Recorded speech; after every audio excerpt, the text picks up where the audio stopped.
फैज़ हमीद की सज़ा के बाद जो पाकिस्तानी सियासत है उस पर बहुत से सवालात उठ रहे हैं कि जो पस पर्दा किरदार थे पस पर्दा, क्या अब हम उससे आज़ाद होकर आगे बढ़ने जा रहे हैं, एक नया आगाज़ होने जा रहा है। और दूसरी बात है कि जो फैज़ हमीद की गिरफ्तारी थी, फिर उस सज़ा, तो बहुत से लोग एक्सपेक्ट कर रहे थे कि शायद सज़ा नहीं होगी, लेकिन अब एक ट्रेंड सेट कर दिया गया क्योंकि DGISI मेरे ख्याल से तारीख के पहले DGISI हैं कि जिनको सज़ा सुनाई गई बाकायदा 14 साल कैद बामुशक्कत। मुल्क के अंदर एक ट्रेडिशन है कि जो भी नीचे जिसको रगड़ा जाता है ना, हम उसको खूब रौनते रहते हैं।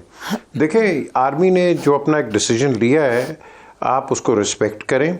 और ये जो ग्लोटिंग हम कर रहे हैं बाहर इन द सिविलियन सेक्टर्स कि हाँ ये हो गया वो हो गया, अब तो मैं तो समझता हूँ कि सियासतदानों को भी इस तरह अकाउंटेबिलिटी होनी चाहिए।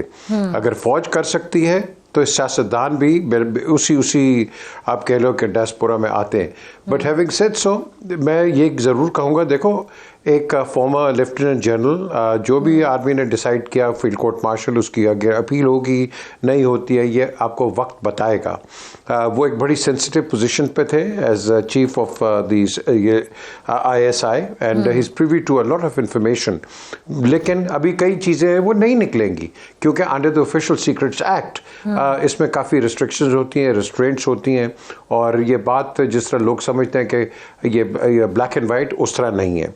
एक दूसरी चीज़ ये है कि आज मुझे बड़ा सख्त अफसोस होता है कि हम जब देखते हैं कि अगर एक किसी ने अपने आप पे अकाउंटेबिलिटी की है और हम जो ग्लोटिंग शुरू कर देते हैं और इस तरह बैठते हैं कि पता नहीं ये शेर इन सारों ने जनरल को ट्राई किया है। मैं समझता हूँ ये मोस्ट अनरीजनेबल चीज़ है।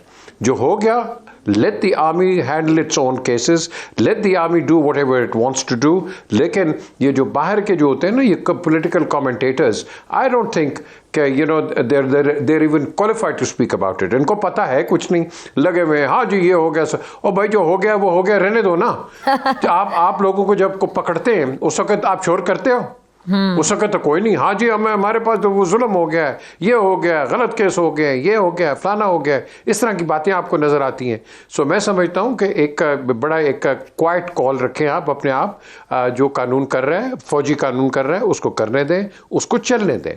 आप अपने दायरे के अंदर काम करें और ये ऐसी इंटरफेरेंस की ज़रूरत नहीं और ललकारने की और वो धमकियाँ देने की कि आगे भी ये होगा वो होगा ना।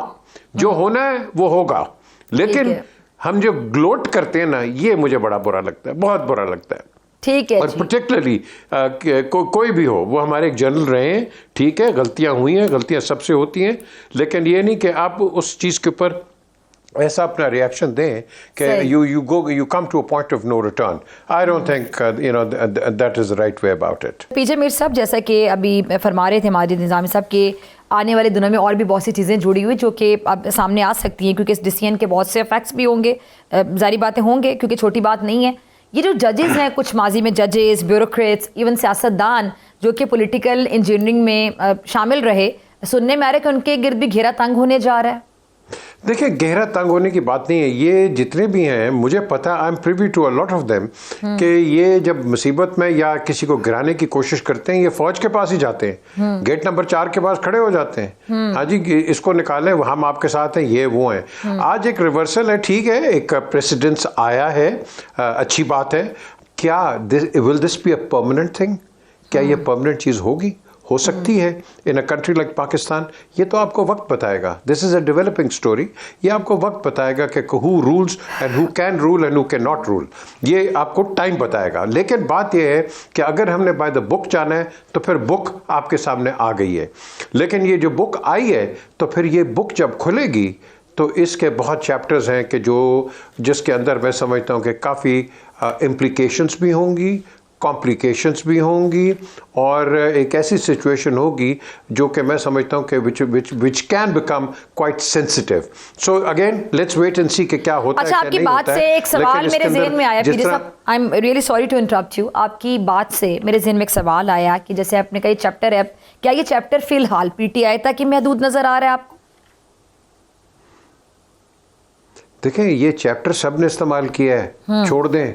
आज आप पीटीआई लगे हुए हैं, ये सब ने इस्तेमाल किए हुए हैं। कईयों ने कन्फ्रंटेशन एक पॉलिसी इख्तियार कर ली थी, कईयों ने कहा ईंट से ईंट बजा देंगे, ये कर देंगे, वो कर देंगे। छोड़ें, ये सब ने किया हुआ है। लेकिन वो हमारे सीजन चलते हैं ना फिजा, हमारा सीजन नवाज शरीफ का चला, हमारा सीजन बेनज़ीर का चला, आज इमरान का सीजन चल रहा है, कल किसी और का सीजन चलेगा। हमने तो सीजन चलाए हुए। सिकंदर मिर्जा से शुरू कर लो आप, आपके तो सीजन ही चलते रहे। तो ये जो सीजन्स हैं, ये या तो हम परमानेंटली इनको बंद कर दें या बाय द बुक चलें। अब ये बाय द बुक चलना अच्छी बात है, why not, but at the end of the day यही मेरा क्वेश्चन होगा, क्या will it be a permanent thing? आप बात करिए, मैं नहीं बात कर रहा हूं, मैं तो आवाम की अक्कासी कर रहा हूं। कई चीजें मैं नहीं बात कर सकता, लेकिन मैं आपको एक चीज बताऊं कि सर ये सवाल तो ऐसा है कि मेरे ख्याल से हर कोई उठा रहा होगा, विद इन आर्मी भी और उस बाहर भी। मैं आपको बताऊं कि एक फौजी जो है ना, वो कभी भी अपने इंस्टीट्यूशन पे हमला करने का कोई ऑर्डर नहीं देगा। याद रखना ये। फौज के अंदर अपनी एक कमराडरी होती है, अपनी एक रिस्पेक्ट है और अपनी एक इंटेग्रिटी है। और अब यहाँ बैठ के ये सिविलियन क्वार्टर से आ रहा है ना जी, कि फैज़ हमीद ने ये कहा कि हाँ जी हमला कर दो, ये कर दो, 9th में कर दो। I don't believe it, I do not believe it at all.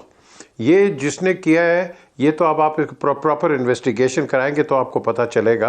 लेकिन मैं कभी भी एक फौजी से एक्सपेक्ट नहीं करूंगा। हाँ, कई होते हैं, एक दो ऐसे होते हैं। वज़ीर दिफा डिफेंस मिनिस्टर ये ख्वाजा आसिफ साहब का बयान ऑन रिकॉर्ड है कि 9 मई की जो पूरी प्लानिंग थी उसमें फैज हमीद साहब पूरे शामिल थे, आगे पीटीआई के लोग थे। देखें, डिफेंस मिनिस्टर साहब की आपने पार्लियामेंट में स्टेटमेंट सुन ली है। चले फिर अगला सवाल, अगला सवाल फिर ये कि फिर भी वो वज़ीर दिफा है, अब फिर भी वज़ीर दिफा है वो। ये पॉलिटिकल गवर्नमेंट और पॉलिटिकल जो आपके जो वज़ीर आज़म है, ये तो उनकी चॉइस है ना, ये तो उनकी चॉइस है। देखिए ना, बात ये है, मैं आपको बताता हूँ, जब नवाज शरीफ वापस शहबाज जब इधर वापस आए हैं लाहौर में, तो उनको रिसीव कौन करने आया है? उनका एक ओपोनेंट मोइन अफजल एयरपोर्ट के ऊपर था, वहाँ उसको लेने आया। वो कहते हैं ना, आग तो आपने लगानी है ना, वो कहते हैं वूंड ऑन वूंड। फिर से मेरा सवाल फिर वही है कि फैज हमीद साहब अगर अपनी कुर्सी का नाजायज फायदा उठा रहे थे या जो कुछ भी कर रहे थे जिस बुनियाद पर उनको सजा हुई है, क्या वो अकेले कर रहे थे? उनके नीचे कोई नहीं था या उनसे ऊपर कोई नहीं था जो उनको इंस्ट्रक्शंस दे रहा होगा? ये सवाल है सिंपल सा। देखें, मैं किसी का नाम नहीं लूंगा, लेकिन जो ISI चीफ होता है वो बहुत पावरफुल पोजीशन पे होता है, वो सबसे पावरफुल पोजीशन पे होता है। उसको चेक कोई नहीं करता। ये बहुत एक सेंसिटिव पोजीशन है, पावरफुल पोजीशन है, और उनके अपने इनिशिएटिव्स होते हैं जिस पे वो काम करते हैं। और याद रखना कि अभी अब्दुल्ला ने बड़ी अच्छी बात की है, इनका एक डोमेन जो है, जो है, फिर उसके अंदर इन्होंने ऐसे डिसीजंस लेने होते हैं कि जो कि ऑन हाइंडसाइट आप कहेंगे नहीं जी ठीक था, नहीं जी गलत था। ये आप बिल्कुल इस पर डिबेट कर सकते हैं, लेकिन द क्वेश्चन हियर अराइजेस कि जब आपने इतनी पावर एक इंस्टीट्यूशन को दी हुई है, तो या तो आप उसको शिक को कॉन्स्टिट्यूशनली हटा दें और उसको कहें कि हाँ भाई you are inter services intelligence, तो वो तो अलग बात बन जाती है ना। तो लेकिन जब ये भुट्टो साहब ने उसको एंगल दे दिया है, तो फिर तो उसके पास पावर्स हैं, उसके पास इनिशिएटिव भी है। फौज के अंदर इनिशिएटिव होता है, ड्राइव होती है, बैठ के फौजी नहीं बैठा रहता वहां, वो ड्राइव से आगे चलता है वो। सो बेसिकली ये एक बड़ा एक टेक्निकल पॉइंट है जिसको मैं समझता हूं, या तो आप इसको रेक्टिफाई करें या आप इसको रिव्यू करें, but you have to do something. देखिए, इसको मैं कहता हूं फिगर ऑफ स्पीच।